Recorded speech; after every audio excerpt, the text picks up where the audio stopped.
Hello YouTube, welcome back to the channel.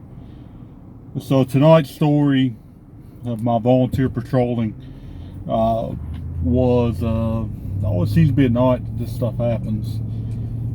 It was right at the pretty much the end of our shift. Again, I was in a zone or even a sector, regardless of zone and sector, that I normally am not assigned to. And it may have been a DUI detail, I'm not entirely sure on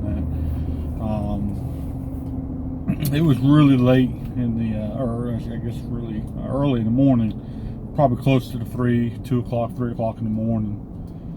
A call comes out for it's called a single 4, which is a motor vehicle crash. And it sounded pretty serious from the original call.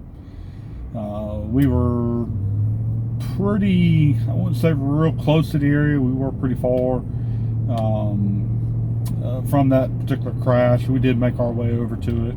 Again, we can swap out a deputy that may have been on scene, that they can go back to fighting actual crime fighting calls and stuff, not be sitting on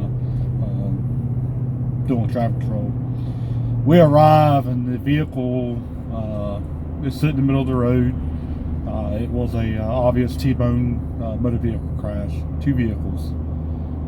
I don't remember at this point if it was a hit and run. I do believe it may have been a hit and run where the vehicle could not move, but the persons did take off. The people that were still in the cars in the middle of the road, that was, to this day, probably one of the most horrendous wrecks that I've ever seen. As far as a T-bone, I have seen worse wrecks actually, now that I think about it. But we'll get to that story much later on. That one's very gruesome, but and this one's pretty gruesome as well. It's some sort of 4-door vehicle. Don't remember exactly. The impact was on the passenger side of the vehicle, and it appeared to have been a boyfriend, girlfriend in the vehicle, or husband or wife, whichever one. The girlfriend or her wife was the driver, and a male was the passenger in this particular vehicle. The impact was on the passenger side, and it pretty much pushed the door of the vehicle into the center console area. That's how horrendous this crash was. So I'm guessing the vehicle that was going through the intersection was going at a high rate of speed, very, very fast. The male, I believe, was still alive, but I do believe that he did pass away due to his injuries at the hospital. He did not make it. So this would be classified as my first fatality. Very unfortunate. I do believe the female was seriously injured, but she did survive. But to see basically picture a vehicle, both the the passenger side door and the rear passenger side door pushed in almost like a U-shape all the way into the center console. Again, one of the most horrific crashes I ever saw. I did watch the fire rescue best as I could. Obviously my job was traffic control, but I was able to kind of watch the firefighters. Again, it was very early morning, the traffic wasn't that heavy. They did extricate the male occupant, and they did transport him to the hospital. He was not, as far as I know, was not a fatality at the scene. Obviously in the state of Florida, there's a fatality. Florida Highway Patrol treats it as a homicide, and their traffic homicide investigators have to respond.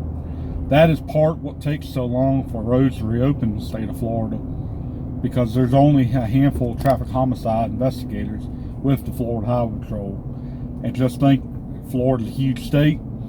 There's obviously so many per area. So Orlando, for instance, I believe they've got 4 to 5. In such a big metropolitan area, you get 1 or even 2 wrecks and there's a fatality, Yeah, now you've pulled all your THIs. That's the short-term form. They're now working two fatalities, and each one of those fatalities take hours. There's so much work that has to be done investigating that. But anywho, with that particular situation where the person may still have some life in them, and they get transported and life-saving efforts are made, it may not be instantaneously that the traffic homicide will investigate. Obviously, they'll get there. Troopers will be there, especially in that situation. With injuries, very severe injuries.